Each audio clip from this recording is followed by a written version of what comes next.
Hello दोस्तों, आज हम आपके सामने एक टॉपिक लेके आए हैं। तो दोस्तों आज का टॉपिक क्या होगा? रोग। और दोस्तों हम बात करेंगे रोग के बारे में। तो दोस्तों अरे तब तक तोड़ेंगे नहीं तब तक छोड़ेंगे नहीं। तो दोस्तों अपने को क्या करना है? एग्जाम के पैर तोड़ के रखना है और अपने को एग्जाम को हासिल करना है। अपने को अपनी जो स्टार है वो सभी अपने को क्या करना है? हासिल करना है। तो दोस्तों हम ज़्यादा बात नहीं करते, अपने टॉपिक की तरफ बढ़ते हैं। तो आज का अपना टॉपिक होगा क्या? रोग, डिजीज। क्या होगा? डिजीज। तो दोस्तों हमने पहले विटामिन की बात की थी। मेरे हिसाब से विटामिन बहुत अच्छे से मैंने कराए हैं, उनमें से एक भी क्वेश्चन गलत नहीं होगा आपका। तो दोस्तों आप उन क्वेश्चनों को अच्छे से देखिए और बीच बीच में जो भी मैं शॉर्ट वीडियो लेके आता हूँ तो दोस्तों उन वीडियो को भी देखिए, क्योंकि उनमें मैं ट्रिक लेके आता हूँ। तो दोस्तों आप उन ट्रिकों को अच्छे से बार बार देखिए, क्योंकि आपको जब उन ट्रिकों को आप अच्छे से देख लोगे तो आपका क्वेश्चन उनमें से गलत नहीं होगा रोग में से। जैसे मान लीजिए आपको दे दिया, कल मैंने प्रोटोजोआ की ट्रिक दी थी, तो ट्रिक के अंदर उसमें दिया था कि क्या दिया था कि काला आम पानी में, तो काला जार, अमीबिक पैचेस और काला आम पानी में, पायरिया और क्या निंद्रा मलेरिया। तो दोस्तों यदि आपको ये याद है तो प्रोटोजोआ जनित रोगों को जैसे मान लीजिए उसमें से वायरस जनित रोग पूछ लिया एक, और 4 इसमें से तो 3 इसमें से दे दिया, तो दोस्तों आप बता सकते हो कि ये इसमें से वायरस जनित कौन सा है, प्रोटोजोआ जनित कौन सा है। तो दोस्तों आज हम बात करेंगे डिजीज की। जो डिजीज के अंदर अपना टॉपिक होगा रोग। तो दोस्तों इसके अंदर देखते हैं रोग होता क्या है। तो दोस्तों रोग क्या होता है? कोई भी जो व्यक्ति है वो मानसिक, कैसे? मानसिक व शारीरिक रूप से कमजोर या फिर अस्वस्थ,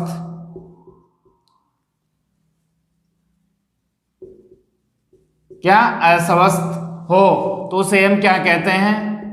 उसे ही रोग कहते हैं। रोग की सिंपल सी डेफिनेशन है दोस्तों कि कोई भी व्यक्ति हो जो मानसिक व शारीरिक रूप से कमजोर हो या अस्वस्थ हो। क्या हो?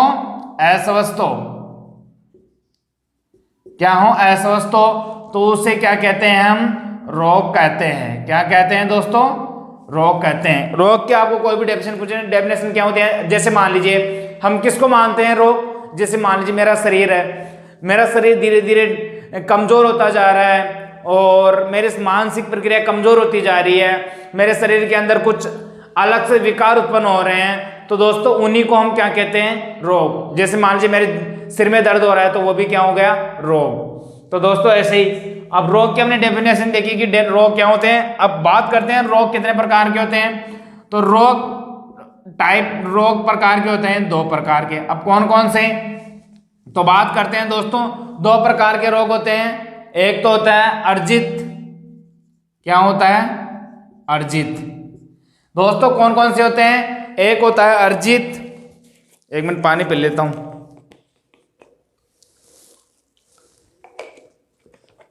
तो दोस्तों एक होता है अर्जित और एक होता है क्या? जन्मजात।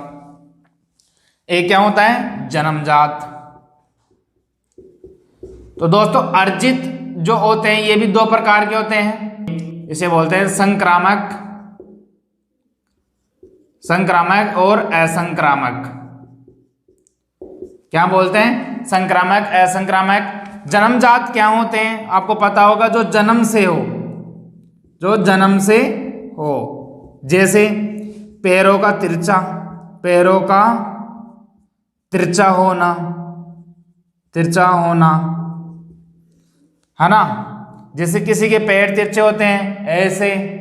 और जो जन्म से हो, जैसे मान लीजिए कोई भी है, अब जैसे मैं एग्जाम में जाते हैं जिसे हम आनुवंशिक रोग भी बोलते हैं। तो दोस्तों जैसे मान लीजिए आपके बचपन से ही आपके पैर तिरछे हैं, जैसे मान लीजिए आप बचपन से विकलांग हो, है ना, आप बचपन से ही आप में जैसे मान लीजिए बचपन से ही कोई ऐसी आदत हो जिससे आपका शरीर अलग दिखता हो। जैसे मान लीजिए कई व्यक्ति होते हैं जो अंधे होते हैं, तो उनको भी हम क्या बोल सकते हैं? वो कौन से रोग है? जन्मजात रोग है। कौन से रोग है? जन्मजात। और अर्जित की बात करते हैं, जो अपने को बाह्य वातावरण से प्राप्त होते हैं। अर्जित जो अपने को कहां से प्राप्त होते हैं? बाह्य वातावरण से। जैसे मान लीजिए हम बात करते हैं जो अपने जन्म के बाद होते हैं, जो अपने जन्म के जैसे बाह्य बाह्य वातावरण की बात होती है तो उसमें क्या आता है दोस्तों, ये जन्म के बाद, किसके बाद, जन्म के बाद कोई भी विकार हुआ हो उसकी बात करते हैं इसके अंदर। अब बात करते हैं दोस्तों संक्रामक। तो संक्रामक क्या होता है, वह रोग जो एक दूसरे के द्वारा फैलता हो, जैसे वायु के माध्यम से, चुंबन के माध्यम से, चुंबन जानते हो, जो चुम्मा वगैरह वगैरह होते हैं उसके माध्यम से, हाथ मिलाने के माध्यम से, तो उसे ही बोलते हैं हम संक्रामक, जो एक दूसरे से फैलता हो, जो एक दूसरे के मिलने से फैलता हो। कैसे, मिलने से फैलता हो। और बात करते हैं संक्रामक, ये एक दूसरे के, वो असंक्रामक जो एक दूसरे के मिलने से नहीं फैलता हो और ये फैलता हो और ये नहीं फैलता हो। तो हमने क्या देखा दोस्तों, हमने देखा कि रोग है जो मानसिक व शारीरिक रूप से कमजोर या फिर अस्वस्थ होने वाले व्यक्ति को क्या कहते हैं हम, उसके क्या हो गया, रोग हो गया। अब बात करते हैं कि रोग कितने प्रकार के होते हैं, 2 प्रकार के, अर्जित और जन्मजात। जन्मजात कौन से होते हैं, जो जन्म से हो उसे हम क्या कहते हैं, जन्मजात। जैसे अंधा होना, पहले से जन्म से अंधे हैं, और या फिर पैरों का तिरछा होना, हाथों का मुड़ना, है ना, और यदि जो अपनी कमर है उसका तिरछा होना। और अर्जित क्या होता है, जो जन्म के बाद हुए, जो अपने, जिसमें मान लीजिए किसी का एक्सीडेंट हो गया और उसके पैर में चोट लग गई, तो जन्म के बाद हुआ है ना, तो उसे बोलते हैं हम अर्जित, जो जन्म के बाद हुआ हो। अब अर्जित 2 प्रकार के होते हैं दोस्तों, संक्रामक, असंक्रामक। संक्रामक क्या होते हैं, जो एक से दूसरे में फैलते हैं। कैसे, जैसे मान लीजिए मैं हूं और आप हो, कभी आप मेरे पास आए, मान लीजिए बाय चांस अभी कोरोना का चल रहा है, तो कोरोना कौन सा रोग है, संक्रामक। क्योंकि दोस्तों किसी एक दूसरे की बात करने से, हाथ मिलाने से, और वायु के माध्यम से, सांस के माध्यम से, खांसने के माध्यम से ये रोग एक दूसरे में स्थानांतरित होते रहते हैं, तो इसे हम क्या कहते हैं, संक्रामक। और असंक्रामक क्या होते हैं, जो एक दूसरे में ना फैले, जो एक व्यक्ति में रहे तो वो उसी में रहे, उसे बोलते हैं असंक्रामक रोग। तो दोस्तों अब इसके बाद में हम बात करते हैं अपने रोग की। तो हम इसके बाद में अपना जो रोग है वो देखते हैं। तो दोस्तों पहला रोग हम देखेंगे, पहले कौन से प्रकार के रोग पढ़ेंगे, हम पढ़ेंगे पहले वायरस जनित रोग। कौन से रोग पढ़ेंगे हम, पहले पढ़ेंगे हम वायरस जनित रोग, फिर बाद में पढ़ेंगे जब और भी उससे आगे मलेरिया, प्रोटोजोआ वगैरह वगैरह सभी रोग। तो दोस्तों हम बात करते हैं पहले कौन सा, जो है वायरस जनित रोग। वायरस जनित रोग, इसकी बात करते हैं हम। तो वायरस जनित रोग की बात करते हैं। तो दोस्तों पहले देखते हैं इसका अध्ययन करते हैं क्या, पहले इसके अध्ययन को देखते हैं, अध्ययन क्या और इसकी खोज किसने की, उसकी बात करते हैं। तो दोस्तों पहले इसके अध्ययन की बात करते हैं। तो इसके अध्ययन को क्या कहते हैं हम, वायरोलॉजी। वायरोलॉजी क्या कहते हैं, वायरोलॉजी। और दोस्तों इसके खोज करने वाले को क्या कहते हैं, जो खोज किसने की थी इसको, जिसकी खोज की थी इवानोविस्की। किसने की थी, इवानोविस्की। अब दोस्तों आप पूछोगे कि अध्ययन तो और वायरोलॉजी के अंदर किया जाता है, और इवानोविस्की ने क्या की थी, इसकी खोज की थी, की है दोस्तों। और जिसके भी आगे लॉजी लग जाए, क्या लॉजी लग जाए, तो उसे समझ लेना है कि उसमें क्या है, उसमें किसी का अध्ययन हो रहा है ना। जैसे एंथ्रोलॉजी है ना, पोमोलॉजी, जो जिसके भी पीछे लॉजी लग जाए समझ लेना उसमें क्या हो रहा है, किसी उस चीज का अध्ययन हो रहा है। तो दोस्तों हमने लॉजी की बात की। अब बात करते हैं जो इससे संबंधित होने वाले रोग, उनके देखिए दोस्तों मैं आपके लिए ट्रिक लेके आया हूं, ट्रिक के माध्यम से याद कराता हूं आपको। तो ट्रिक क्या है, ट्रिक देखिए आप, ट्रिक है रेखा हमें हिट करके, रेखा हमें हिट करके पीछे छोड़ गई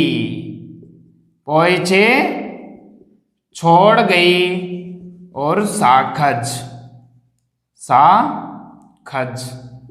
इसकी बात करते हैं हम। तो दोस्तों देखिए आप ट्रिक मेरे साथ बोलते जाइए, आप ऐसे ही याद हो जाएगी। रेखा हमें हिट करके पीछे छोड़ गई साखज।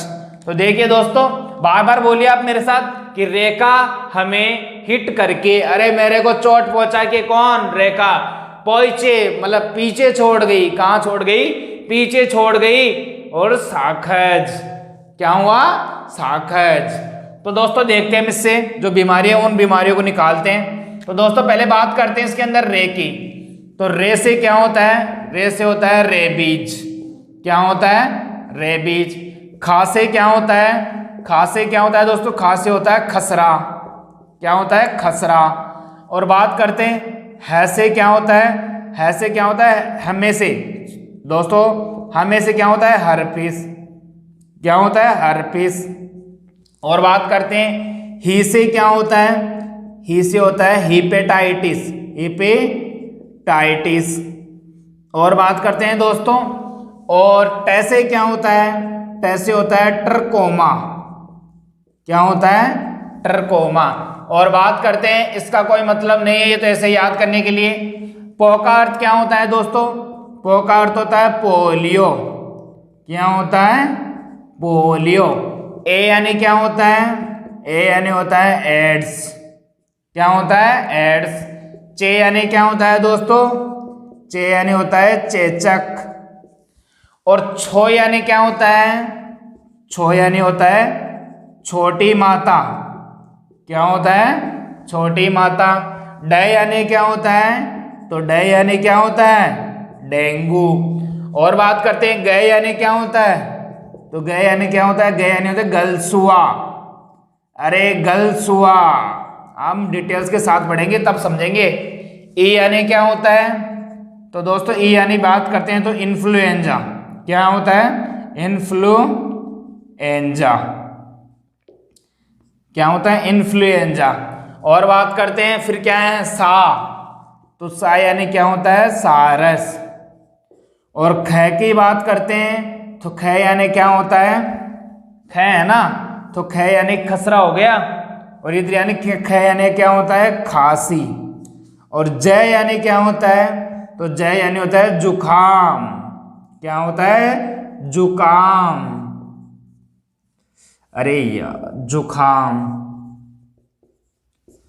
तो दोस्तों देखिए हमने क्या क्या देखा। हमने देखा कि पहले वायरस जनित रोग जो कौन कौन से हैं, जिनका अध्ययन किसके अंदर किया जाता है, वायरोलॉजी के अंदर किया जाता है। और इससे होने वाले रोग को क्या क्या, जो इसकी खोज किसने की थी, इसकी खोज की थी इवोनाविस्की ने। और जिसके भी पीछे लॉजी लग जाए तो समझ लेना उसके अंदर क्या करेंगे, उस चीज का अध्ययन करेंगे। अब दोस्तों की इसकी ट्रिक देखिए कि रेखा हमें हिट करके पोइछे छोड़ गई, साखज। क्या, अरे रेखा हमें हिट करके चोट पहुंचा के, क्या, चोट पहुंचा के पीछे छोड़ गई, और साखज। तो दोस्तों रे यानी क्या हो गया, रेबीज। खा यानी क्या हो गया, खसरा। हमें यानी क्या हो गया, हर्पीस। ही यानी क्या हो गया, हिपेटाइटिस। टे यानी क्या हो गया, ट्रकोमा। और पो यानी क्या हो गया, पोलियो। ए यानी क्या हो गया, एड्स। चे यानी क्या हो गया, चेचक। और बात करते हैं तो छो यानी क्या हो गया, छोटी माता। डे यानी क्या हो गया, डेंगू। और गए यानी क्या हो गया, गलसुआ। और सा यानी क्या हो गया, तो ई यानी क्या हो गया, इन्फ्लुएंजा। सा यानी क्या हो गया, साकज। ख यानी क्या हो गया, खांसी। और जय यानी जुखाम। तो दोस्तों कैसी लगी आपको ये ट्रिक? तो दोस्तों एक बार आप इसका स्क्रीनशॉट ले लीजिए, फिर हम देखते हैं डिटेल्स के साथ में, और फिर आपको समझाते हैं कि किस प्रकार ये रोग कौन सा होता है, किस चीज को प्रभावित करता है, इसका वायरस क्या है, और ये किस प्रकार इसके लक्षण प्राप्त होते हैं अपने को। तो दोस्तों देखिए आप, तो दोस्तों हम देख रहे थे वायरस जनित रोग कौन कौन से देख रहे थे, जो कौन से हैं, वायरस जनित रोग। तो इनकी देखते हैं दोस्तों। पहला बात करते हैं, हमने पहला कौन सा लिया था, रेबीज। कौन सा था अपना, रेबीज। अब रेबीज की बात करते हैं तो रेबीज के अंदर क्या क्या है दोस्तों। पहले बात करेंगे इसके किसकी, जिसका रोग है उस रोग की बात करते हैं। फिर बात करेंगे इसके जो वायरस है उस वायरस की बात करते हैं। फिर बात करेंगे किसके, इसके कारण, किस कारण से फैलता है। फिर बात करेंगे इसके क्या लक्षण, जिसके कौन कौन से लक्षण होते हैं। फिर बात करेंगे जो ये किस चीज को प्रभावित करता है, क्या किस चीज को प्रभावित करता है। और फिर बात करेंगे इसके उपनाम। तो दोस्तों देखते हैं रेबीज गए, तो रेबीज के रोग की बात करते हैं तो रोग कौन सा हो गया, रेबीज हो गया।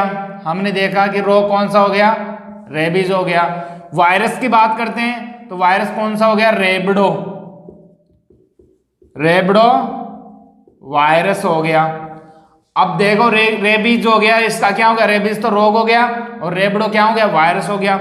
कारण देखते हैं तो कारण आपने सुना होगा पागल कुत्ते के काटने से, पागल कुत्ते के काटने से।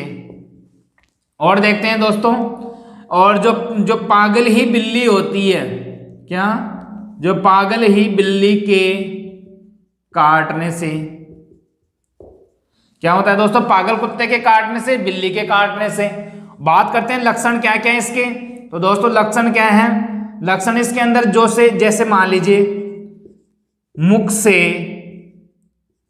मुख से झाग आना, झाग या फिर लार आना। समझ जाए कि जिस कुत्ते के मुख से झाग या फिर लार आ रही है तो वो क्या है, पागल कुत्ता है।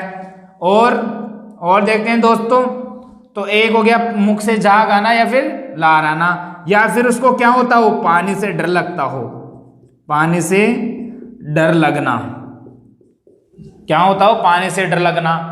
और देखते हैं दोस्तों, जो इसके प्रभावित है, तो प्रभावित क्या है इसके अंदर, तंत्रिका तंत्र, क्या है, तंत्रिका तंत्र इसमें प्रभावित होता है, क्योंकि अपने जो शरीर का सिस्टम है ना, वही तो प्रभावित होता है इसके अंदर, न्यूरो सिस्टम।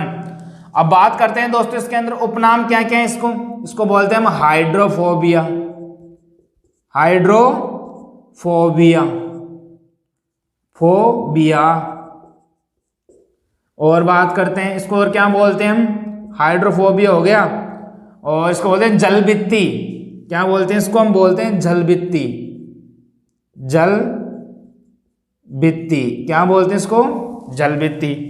तो दोस्तों हमने देखा कि इसका जो रोग है ये कौन सा है, रेबीज। वायरस की बात करते हैं, रेबडो वायरस। कारण पागल कुत्ते के काटने से और बिल्ली के काटने से। लक्षण मुंह से झाग आना या फिर लार आना और पानी से डर लगना। प्रभावित तंत्रिका तंत्र। उपनाम हाइड्रोफोबिया, जलबित्ती। यदि दोस्तों ये आपको उपनाम नहीं दिख रहे हैं तो मैं इसको इधर लिख देता हूं, इधर लिख देता हूं इसको, जो इसके उपनाम है इनको इधर लिख देता हूं। उपनाम क्या क्या है देखिए आप, हाइड्रोफोबिया, हाइड्रोफोबिया, और एक और क्या है, जलबित्ती, क्या है, जलबित्ती। तो दोस्तों हमने क्या क्या देखा, हमने देखा कि जो रेबीज वायरस है उसका रोग कौन सा है, रेबीज। और जो इसका वायरस का नाम क्या है, रेबडो वायरस। और एक कैसे होता है, पागल कुत्ते के काटने से और बिल्ली के काटने से। लक्षण क्या क्या है, मुख से झाग आना या फिर लार आना और पानी से डर लगना। प्रभावित क्या क्या होता है इसके अंदर, तंत्रिका तंत्र प्रभावित होता है। और उपनाम क्या है, उपनाम इसका क्या, हाइड्रोफोबिया या फिर जलबित्ती। तो दोस्तों एक बार आप इसका स्क्रीनशॉट ले लीजिए, फिर नेक्स्ट आगे देखते हैं। हाँ तो दोस्तों अब देखते हैं इसके बाद में अपना कौन सा था, इसके बाद में था अपना कौन सा था, वो खसरा। कौन सा था, खसरा। दोस्तों हम खसरे की बात करते हैं तो देखिए दोस्तों, हम इसके क्या क्या देखेंगे, इसके रोग देखेंगे और जो इसके क्या इसका वायरस देखेंगे और इसके कारण देखेंगे और जो इसके लक्षण देखेंगे, किससे क्या क्या लक्षण, किस प्रकार इसके अपने को पता लगता है, और इसका माध्यम देखेंगे और देखेंगे इसके क्या प्रभावित, ये किस चीज को प्रभावित करता है, अपने शरीर के अंदर किस चीज को प्रभावित करता है। दोस्तों एक यहाँ पे आप लिख लीजिए, जो अभी मैंने रेबीज बताया था उसको जो प्रभावित करता है वो किसके माध्यम, उसका माध्यम क्या है, उसके माध्यम की बात करते हैं तो उसका माध्यम क्या है, वायु के माध्यम से, वायु के माध्यम से। ये चीज लिख लीजिए आप उसके अंदर। तो दोस्तों हम बात करते हैं पहले खसरा की, जो खसरा रोग है उसकी बात करते हैं। तो दोस्तों रोग कौन सा है? रोग तो हमने देख लिया क्या, खसरा। अब वायरस की बात करते हैं, तो वायरस कौन सा है? मारबोला। कौन सा है? मारबोला वायरस। और बात करते हैं दोस्तों जिसका कारण क्या है, तो कारण है अशुद्ध। अब अशुद्ध क्या है? क्या तो अशुद्ध हो गया, भोजन हो गया, जल हो गया। इंपॉर्टेंट तो ये दोनों माने जाते हैं दोस्तों। अशुद्ध कोई सा भी हो सकता है, कोई सा भी खाना वगैरह हो जो अपने शरीर के अंदर जाता हो, और अपने जो भी अपने शरीर के अंदर, जैसे मान लो अशुद्ध हमने पानी पिया तो अपने शरीर के अंदर जाएगा, तो जाहिर सी बात है कि शरीर के अंदर जाएगा तो अपने कौन सा रोग होगा? खसरा रोग होगा। और कौन सा वायरस फैलेगा? मारबोला वायरस। और भोजन भी अशुद्ध होता है, क्योंकि हम भोजन को बगैर ढके रख देते हैं, है ना। ढककर रखना चाहिए अपने को भोजन को। और जल को भी जैसे मान लिए तो उसको छानकर, यदि ज्यादा अपशिष्ट है, उसमें ज्यादा कचरा पात्र आ रहा है तो उसको छानकर या फिर उससे अच्छे से उबाल कर उसको पीना चाहिए अपने को। तो दोस्तों ये भी क्या हो जाता है? फिर जल शुद्ध हो जाता है। और बात करते हैं दोस्तों इसके लक्षण की। तो दोस्तों इसका लक्षण क्या है? तो इसका लक्षण क्या है कि अपने को कैसे पता लगता है कि इसका जो ये रोग हो गया अपने? तो दोस्तों इसका लक्षण क्या है? तो इसका लक्षण है कि श्वास नली में सूजन आने लगती है। क्या होती है? जो अपने श्वास नली है, श्वास नली में सूजन, श्वास नली में सूजन आना, सूजन आना। क्या हुआ दोस्तों? श्वास नली में सूजन आ जाएगी। दोस्तों एक और नाम लिख लीजिए इसके वायरस का, जो हम भी देखते हैं, मीजल्स। क्या? Measles virus. ध्यान रखिए, मारबोला वायरस या फिर मीजल्स वायरस। बात करते हैं इसका माध्यम क्या है? वायु के माध्यम से, वायु के द्वारा।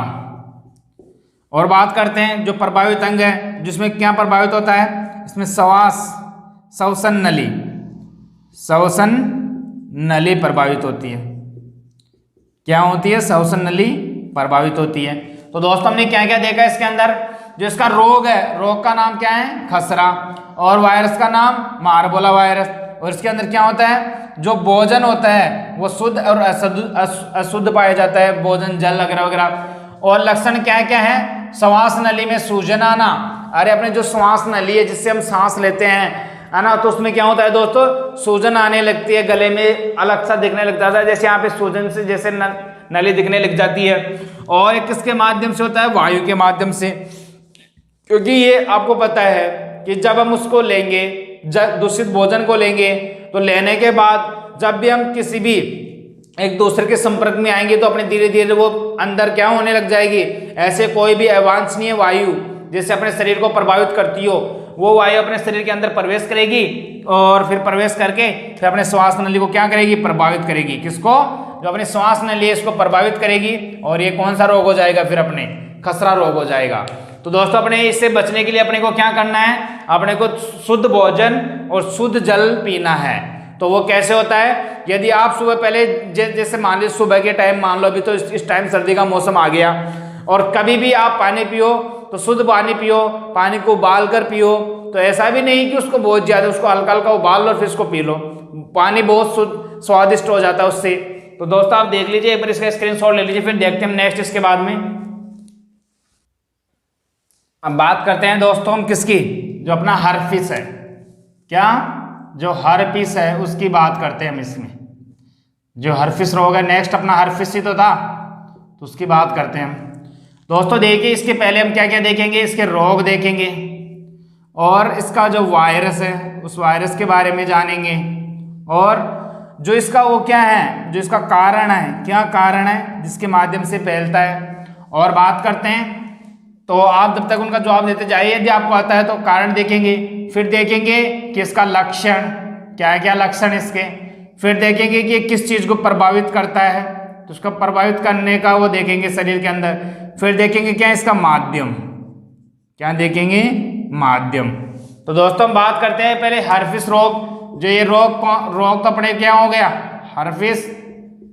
और बात करते हैं वायरस कौन सा हो गया? वायरस भी कौन सा हो गया? हर्पिस।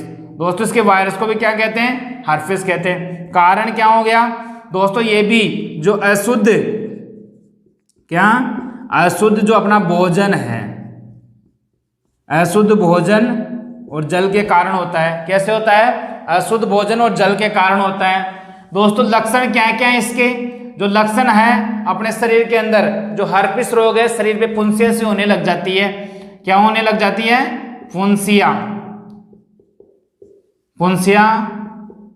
होने लग जाती है। तो शरीर पर क्या होने लग जाती है दोस्तों? फुंसियां होने लग जाती है। और बात करते हैं दोस्तों जो प्रभावित अंग है, इसमें क्या प्रभावित होता है? तो इसमें प्रभावित होता है तंत्रिका तंत्र। क्या होता है? तंत्रिका तंत्र। जो हमारा इम्यूनो सिस्टम है वो क्या हो जाता है? खराब हो जाता है तंत्रिका तंत्र। और बात करते हैं दोस्तों इसका माध्यम क्या है? ये स्पर्श के माध्यम से फैलता है। देखिए दोस्तों जैसे अपना ये हैंड है, मान लीजिए, अरे हैंड, अरे यार ऐसे मत सोचो कि ये सर ने कैसा हाथ बना दिया। ये जैसे मान लीजिए हैंड है ये, अब यहाँ पे शरीर पे पुंसियां सी होने लग जाएगी, पुंसियां सी। जैसे मान लीजिए आपने दूसरे से हाथ मिलाया तो आपके हाथ के जैसे मान लीजिए यहीं पे हो रही है। आपने दूसरे से हैंड शेक किया, हैंड शेक करने के बाद में वो इसके फैला और मेरे तो फैल रहा है, जो फैल रहा है, और एक दूसरे के फैल गया। तो दोस्तों हम इसको किस कैटेगरी में रखते हैं? संक्रामक रोगों के रूप में। तो दोस्तों हमने क्या क्या देखा कि जो हर्पिस रोग है, इसका रोग का नाम क्या है? हर्पिस। वायरस का नाम क्या है? हर्पिस। और किस कारण फैलता है? अशुद्ध भोजन, अशुद्ध जल के कारण। और बात करते हैं शरीर में ऐसा क्या विकार अपने को पता लग जाता है कि ये हर्पिस रोग हो गया? तो दोस्तों अपनी जो त्वचा है, जो अपनी त्वचा है, त्वचा पे फुंसियां सी होने लग जाती है ना। तो उसी को हम क्या बोलते हैं? कौन सा रोग हो गया? कि लक्षण, किसके लक्षण क्या हो गया? कि फुंसियां होना, शरीर पे क्या होना? फुंसियां होना। यही इसके क्या है? लक्षण है। बात करते हैं किस चीज को प्रभावित करता है? जो अपने शरीर का इम्यूनो सिस्टम है, तंत्रिका तंत्र है, उसको प्रभावित करता है। किसको प्रभावित करता है? जो अपने शरीर का इम्यूनो सिस्टम है, तंत्रिका तंत्र, उसको प्रभावित करता है। और क्या होता है? तो दोस्तों माध्यम क्या है? स्पर्श के माध्यम से। कैसे फैलता है? विशेष तौर से ध्यान रखिए, इसका जो माध्यम है वो क्या है? स्पर्श के माध्यम से। तो दोस्तों यदि आपको ये अच्छा लगा हो तो अपने दोस्तों में जरूर शेयर करना इस क्लास को, और वीडियो को लाइक अवश्य करना, और चैनल को सब्सक्राइब करना। तो दोस्तों आज के लिए इतना ही। हम देखते हैं फिर जो नेक्स्ट क्लास होगी अपनी, उसके अंदर देखेंगे। तो दोस्तों आप जरूर इस शॉर्ट वीडियो है उनके अंदर मैं एक ट्रिक डालूंगा, उस ट्रिक को आप अवश्य देखना और बार बार रिपीट करते रहना, क्योंकि इतने छोटा सा वीडियो देखने में, 30 सेकंड का वीडियो देखने में आपको कोई इतनी ज़्यादा तकलीफ तो होती नहीं है। तो दोस्तों आप उसको बार बार देखना और अपने दोस्तों में भी शेयर अवश्य करना। तो आज के लिए इतना ही। तो सभी के माता पिता को मेरा प्रणाम। Thank you very much.